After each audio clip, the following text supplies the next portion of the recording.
vidéo, je vais te montrer comment je scrape des données depuis un site internet. Ça peut être très utile pour récupérer une adresse mail, pour récupérer des adresses vers des réseaux sociaux, pour récupérer la liste des tarifs d'un concurrent, récupérer une description détaillée de ce que fait une entreprise. Il y a plein de raisons pour lesquelles scraper un site peut être intéressant pour ton business, pour le business de tes clients. Ça fait partie des prestations que je propose aux entreprises avec qui je travaille, donc je me dis que ça peut t'intéresser si toi aussi tu as envie de vendre des automatisations. Et si par contre tu as une entreprise et que tu veux savoir comment récupérer des informations chez tes concurrents ou sur n'importe quel site, alors cette vidéo est faite pour toi.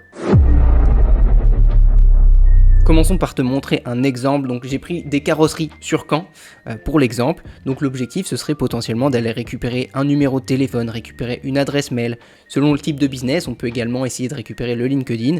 En l'occurrence, moi je me dis que pour des carrosseries, eh bien essayer de récupérer par exemple une page Facebook ici. Donc pour ça, tu vois, ici dans le cadre de cette vidéo, j'ai listé 6 entreprises, donc c'est 6 carrosseries justement qui sont basées sur Caen.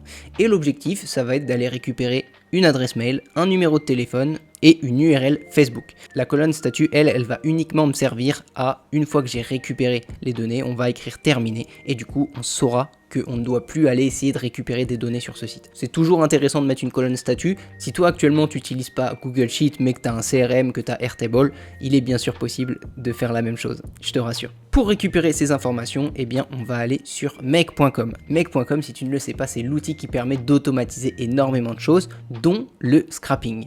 Donc voilà à quoi ressemblera notre automatisation. Je vais te mettre un lien dans la description pour que tu puisses la télécharger. Je vais la montrer ici étape par étape, mais voilà à quoi elle ressemblera. Tu peux la télécharger pour gagner du temps, tu peux la télécharger pour éviter de faire des erreurs. Je sais qu'il y a des formules, si par exemple je vais ici, tu vois il y a une formule un petit peu compliquée. Au moins si tu la télécharges, tu pourras directement t'assurer que tu n'as pas fait d'erreur pour la recopier. Donc une fois que tu l'as téléchargé, tu cliqueras ici sur les 3 petits points, puis import blueprint, et ici le choisir un fichier. Tu n'auras plus qu'à aller récupérer le fichier que tu viens de télécharger. Voilà, donc sur ce, moi je vais créer un nouveau scénario et ensemble on va créer ce système de scrapping. Donc quand tu as créé un nouveau scénario, normalement tu arrives sur cette interface là. En cliquant sur le plus ici, on va d'abord aller récupérer nos lignes dans Google Sheet. Donc je vais taper Google Sheet, il est là, et ensuite je vais aller dans Search Rows ici. J'ajoute le module. Ici, tu vas devoir te connecter. Si tu ne t'es jamais connecté à Google Sheet, eh bien normalement, tu devrais avoir un bouton créer une connexion et tu devrais, en cliquant sur créer une connexion, avoir ça. Donc tu vas ici cliquer sur Sign in with Google. Un pop-up devrait s'ouvrir. Tu n'as plus qu'à donner les différentes autorisations et normalement, le pop-up se ferme et tu auras accès à la même interface que moi. Ensuite, on va venir récupérer notre spreadsheet ID. Donc c'est simplement le nom du spreadsheet, enfin du Google Sheet qu'on vient de créer. Donc moi, j'ai dû l'appeler carrosserie. Il est là. On va choisir le nom de la feuille. Donc si tu as nommé tes feuilles, tu devrais retrouver la tienne. Colonne range, on va laisser juste AZ. Je pense que c'est pas très... on n'a pas beaucoup de colonnes. Et dans filter, c'est justement là qu'on va pouvoir spécifier. Donc là, le statut. Le statut, on va vérifier qu'il n'existe pas. Donc en fait, ce filtre, il nous permet de vérifier et de récupérer uniquement les carrosseries pour lesquelles on a déjà scrappé les informations, tout simplement. Et la limite, eh ben on va pas mettre de limite pour l'instant, quoique pour cette vidéo, on peut mettre une limite de 2 pour ne pas récupérer toutes les données, ça ne sert à rien de tout récupérer, mais toi, tu n'as pas besoin de mettre de limite. Alors ici, on a un petit point rouge, souvent avec Google Sheet, c'est simplement qu'on doit réouvrir le module et qu'on doit de nouveau cliquer sur OK, et normalement l'erreur, voilà, disparaît. Très bien, donc là, si je fais un run once pour tester, qu'est-ce qu'on va récupérer? On va récupérer 2 résultats normalement. Voilà, dans la partie output qui signifie la sortie, on a récupéré 2 bundles. Des bundles, qu'est-ce que c'est? Ce sont simplement des packs de données.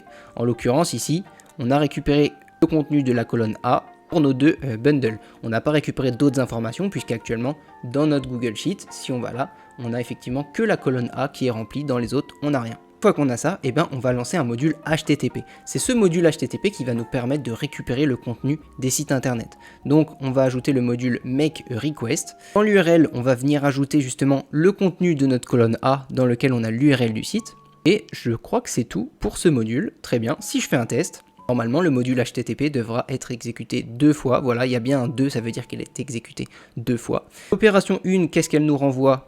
Eh bien, c'est surtout la partie data qui nous intéresse. La variable data, elle nous renvoie tout le contenu HTML du site qu'on a récupéré. petite interruption dans cette vidéo, je te mets un lien Calendly dans la description où tu peux réserver un appel de 15 minutes. L'objectif de cet appel, c'est qu'on puisse discuter de ton projet actuel. Soit tu as une entreprise et tu souhaites l'automatiser mais tu sais pas trop par où commencer, soit tu veux lancer un business d'automatisation mais pareil, tu sais pas trop par où commencer, tu as plein de questions, etc. Réserve ton appel, c'est gratuit, franchement ce sera un plaisir de discuter avec toi et on est reparti pour la vidéo. Il y a moyen que tu ne comprennes rien du tout à tout ce charabia et c'est bien normal. Justement, l'objectif du no-code et l'objectif de Make, c'est de rendre tout accessible et en plus, moi je suis là pour t'expliquer, donc c'est parfait. Dans notre Google Sheet, on veut récupérer une adresse mail, un numéro de téléphone et une URL Facebook. L'avantage de ces trois informations, c'est que ce sont trois informations qui sont reconnaissables. Je vais m'expliquer. Une adresse mail, qu'est-ce que c'est? C'est un mot, ensuite un arrobase, un nom de domaine, tout simplement. Et un nom de domaine, c'est quoi? C'est un mot, point, et une extension, donc .com, .fr, etc. Ça, c'est très reconnaissable. Tu es d'accord avec moi? Quand on te donne un paragraphe, eh bien tu peux très rapidement retrouver l'adresse mail, on est d'accord. Pareil pour un numéro de téléphone, on sait que c'est une série de chiffres. En l'occurrence, nous, on récupère que des sites français, ça veut dire qu'on peut très rapidement, tu sais, selon les pays, parfois le numéro de téléphone, il peut être un peu différent, mais pour les numéros de téléphone français, c'est très facilement reconnaissable. Soit c'est plus 33 et ensuite on a une série de chiffres, souvent c'est le même nombre de chiffres en plus, soit ça commence par un 0 et c'est le même nombre de chiffres aussi. Quant à l'URL de Facebook, une URL, comme tu le sais, eh bien c'est un nom de domaine, il y a un slash et ensuite il y a une série de paramètres, on appelle ça. Eh bien en fait, on a juste à récupérer une chaîne de caractères dans laquelle on retrouve facebook.com pour récupérer l'URL de Facebook. Donc c'est tout simple. Et pour récupérer ça, eh bien sur Make, on va utiliser un module qui s'appelle Text Parser. Alors Text Parser c'est l'application, mais le module qui nous intéresse c'est Match Pattern Advanced. Et le pattern c'est justement ce que je te disais tout à l'heure par rapport à l'adresse mail. C'est d'abord un mot, un arrobase, puis un nom de domaine. Et bien simplement nous on va lui donner des patterns. Alors pour des patterns, soit tu peux aller demander à ChatGPT directement, donc moi je vais ouvrir ChatGPT pour te montrer comment je fonctionne, même si j'ai déjà les formules, et en fait on va lui demander donne-moi un regex. Alors c'est ce qu'on appelle un regex, c'est comme c'est un pattern, mais il y a plusieurs mots pour définir ça. Donne-moi un regex qui permet de récupérer une adresse mail dans un texte. Voilà. Et donc là, il va nous donner ce regex là. On n'a plus qu'à le copier, on retourne sur Make et on le met dans notre pattern ici. Ensuite le texte, eh bien le texte c'est juste la variable data qui vient de notre module HTTP qu'on a mis juste avant. Très bien. Global match en fait si on veut récupérer plusieurs adresses mail, on va cocher cette case. En l'occurrence nous, notre objectif c'est de récupérer une adresse mail, donc on va juste laisser no et je pense qu'on est bon. Très bien. Si on fait un run once, donc là en fait ça me sert à rien de récupérer deux sites. Je pense que je vais juste mettre limite 1, ça sert à rien de mettre 2, ça ira plus vite, mais l'objectif c'est que par la suite, en fait on mette aucune limite, comme ça ira récupérer toutes les informations de tous nos sites. Ici on a une petite erreur parce que normalement il ne faut pas terminer un scénario par un module text parser, on va mettre run anyway, c'est pas grave, on est en période de test. Et voilà, donc on a bien une réponse. Est-ce qu'on a récupéré une adresse mail? Effectivement, tu vois, fallback match, ça veut dire qu'il a récupéré, il a bien trouvé des résultats, et il a trouvé carrosserie@camp-sud.fr. Donc ça c'est super, on a récupéré l'adresse mail, ce qu'on veut c'est maintenant récupérer le numéro de téléphone. Et bien on peut faire exactement la même chose. On va retourner sur ChatGPT et on va lui demander donne-moi le regex pour récupérer un numéro de téléphone français dans un texte. Et là, encore une fois, il va me le donner. Alors, les pros en code connaissent exactement la structure des regex. Moi, ça m'intéresse pas de savoir et de maîtriser ce que ça veut dire ça, tu vois. Donc, je vais juste copier ça. On va retourner sur Make et on va de nouveau ajouter un text parser. On va ajouter match patterns ici et ici le pattern. On va coller justement ce que vient de nous donner ChatGPT et dans texte, on va ajouter pareil notre variable data qui vient de HTTP. Très bien. Juste après, on peut ajouter Facebook. Pareil, je vais demander à ChatGPT, donne-moi maintenant le regex pour récupérer l'URL Facebook dans un texte. Très bien, il m'a donné directement ce qu'il me fallait. On va tester, hein. Parfois ChatGPT, se trompe, c'est pas grave. L'objectif, c'est de tester en automatisation, on teste surtout.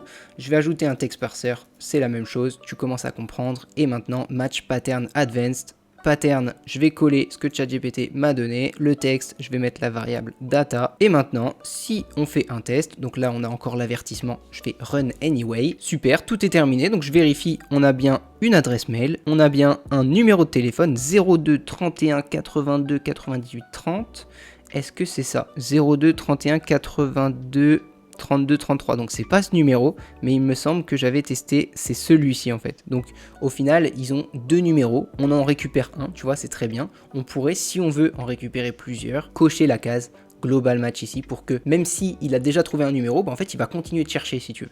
Ça c'est possible, on peut le mettre en place, mais en l'occurrence nous on veut simplement un numéro. Et ici pour Facebook, il nous a trouvé cette adresse là.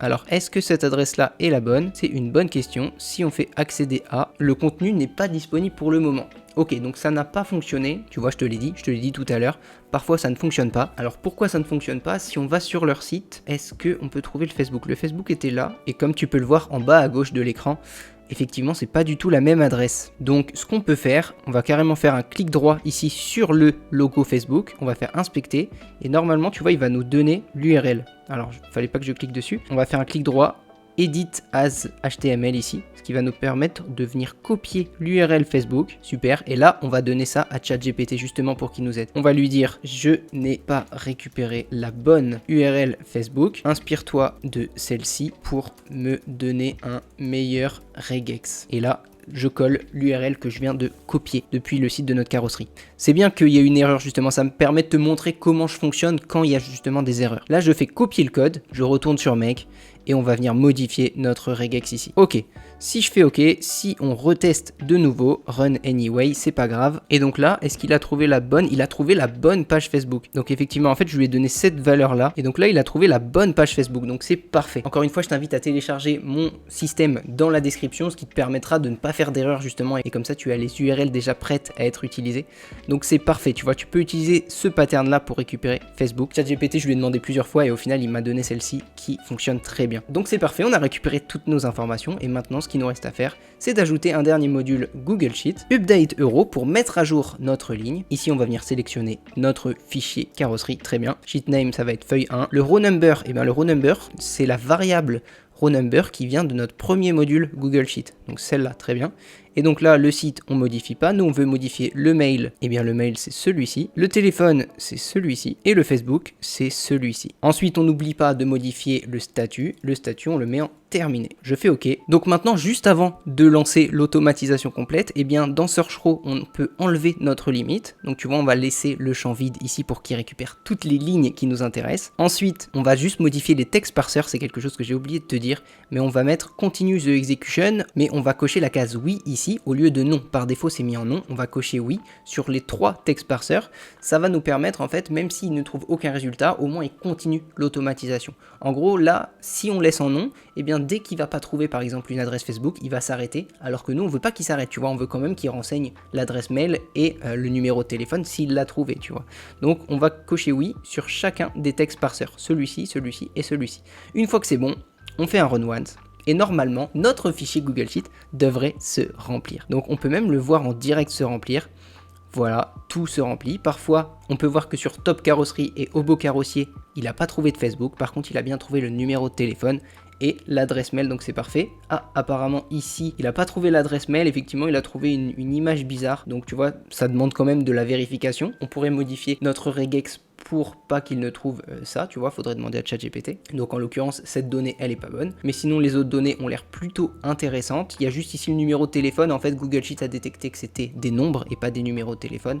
Mais ça, du coup, il faut que tu changes ça via le formatage de ton fichier Google Sheet. Ici, on n'a que 6 entreprises. Alors potentiellement, on aurait pu le faire à la main. Maintenant, imagine que tu travailles avec une entreprise qui veut récupérer 50 résultats, 100, 200, 1000 informations concernant une entreprise. Bah dans ces cas-là, tu imagines très bien que ça va te prendre un temps dingue. Et le problème, c'est qu'aujourd'hui, il y a des entreprises qui font ça. Il y a des entreprises qui payent des employés simplement pour aller rechercher manuellement toutes ces informations. Il faut toujours des gens comme ça dans une entreprise. Il faut toujours des gens qui vont aller vérifier manuellement les informations. Mais si avant ça, on peut créer une automatisation qui va les aider et qui va récupérer, par exemple, sur les 1000 entreprises qu'elles veulent trouver, on leur récupère, je sais pas, 980 résultats. Et que les 20 derniers résultats, là, il y a besoin de quelqu'un pour le faire manuellement. Tu te rends compte la valeur que tu apportes à une entreprise? Parce que si un employé mettait, je sais pas, peut-être 3 jours à récupérer toutes ces infos, bah en fait, tu fais économiser 3 jours de boulot à une boîte. en faisant ça, en faisant ce système. Et ça, l'avantage, c'est que l'entreprise, elle peut dupliquer, elle peut travailler avec toi de manière régulière parce qu'elle sait très bien qu'elle fait des économies en travaillant avec toi, voire mieux, elle gagne de l'argent. Il y a des automatisations que tu vas mettre en place pour gagner de l'argent et c'est ça qui est cool. Bref, j'espère que tu as tout compris, j'espère que tu as pu mettre ça en place. Encore une fois, tu peux le télécharger dans la description et tu peux également m'appeler, réserver ton appel gratuit pour qu'on discute de ton projet. Soit tu veux automatiser actuellement ton activité, soit tu veux vendre des automatisations à des entreprises. Dans tous les cas, je t'invite à réserver ton appel pour discuter avec toi de tout ça. Voilà, je te souhaite une très très bonne journée. N'hésite pas à t'abonner